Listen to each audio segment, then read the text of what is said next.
Hello everyone, and welcome back to our last episode of Capturing the Lightning, where we're talking to some of the creative team behind The Lightning Thief, the Percy Jackson musical here at Playhouse Square in Cleveland.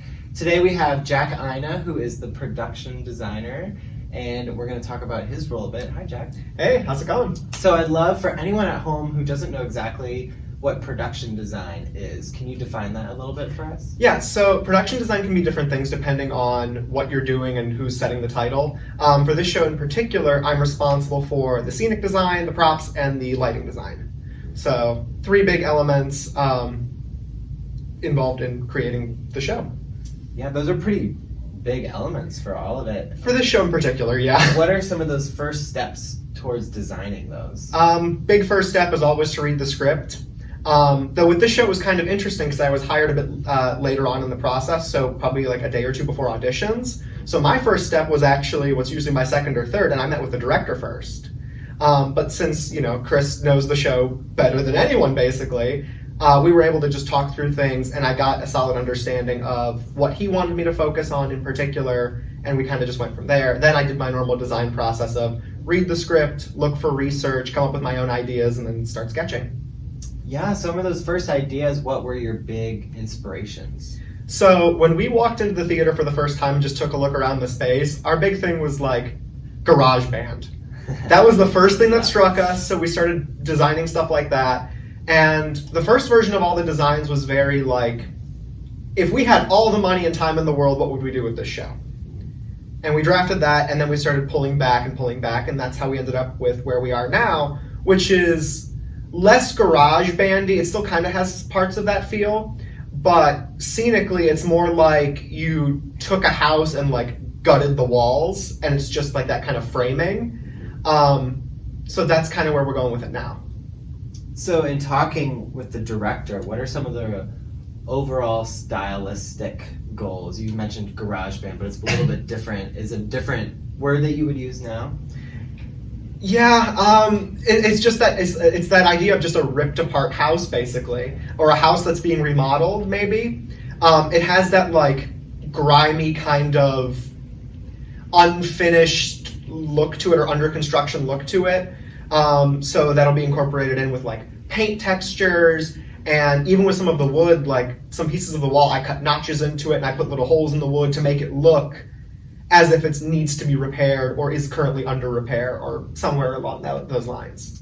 Yeah, in our other interviews, the word that keeps coming up is gritty. Mm-hmm. Do you feel that a lot? Yeah, totally. Yeah. Totally. For someone who might be interested in production design, which is sort of all-encompassing, what are some of the skills that someone might need for that job? Big thing is problem solving. So like, just get used to thinking about how to do things under time constraints, under a budget, and taking physics into account, because no, I can't make this person fly, or drench this actor in water and have them not get wet, and I can't actually turn a pen into a sword. But what can I do to make that happen? And with this show and the way we're approaching it, it's how can we also do that in a way that hasn't been done before? For the Tidal Wave, for example, on Broadway, they use the leaf blowers and toilet paper. There is not a single leaf blower or roll of toilet paper in this show. We have a different approach to it that Chris and I had a lot of fun coming up with. And it's just a lot of problem solve and then tweak and then just keep being willing to adjust. So problem solving is number one. The other thing is just be willing to work with people. If you've got those 2 things, you're good. That's really like the 2 fundamental things to doing this job. Yeah, and you're a Baldwin Wallace grad yourself from here. Mm-hmm. Are there any skills from your schooling specifically that helped you in this role?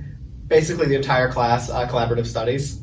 Just that amount of research and that amount of having to actually sit down and talk to and work with people, which was then incorporated in all the other classes we took. And then obviously working on productions here, stage managing for the MT program for the longest time. I got used to the environment as well, so it's like I'm just coming back home, honestly. Because I didn't even graduate that long ago. It was December of 2020, so it hasn't been that long.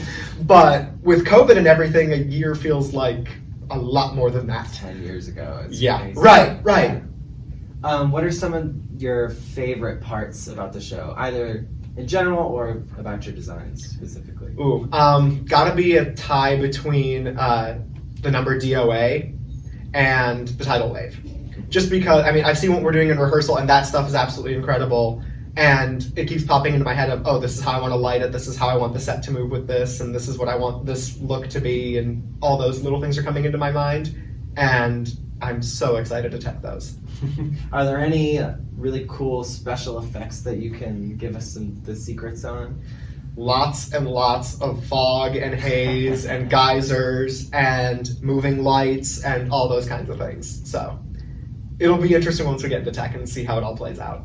Yeah. Because right now it's all in my head, so got to make it translate to reality. Yeah. Are there any hard obstacles that you have to overcome to get to that Tech Week stage? The big thing is just going to be the timeline.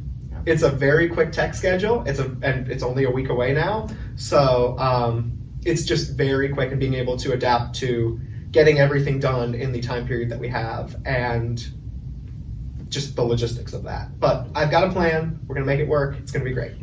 Yeah, I'm sure it's going to be awesome. Well, thanks so much for talking to me today. Yeah, thanks for having me. Yeah, of course.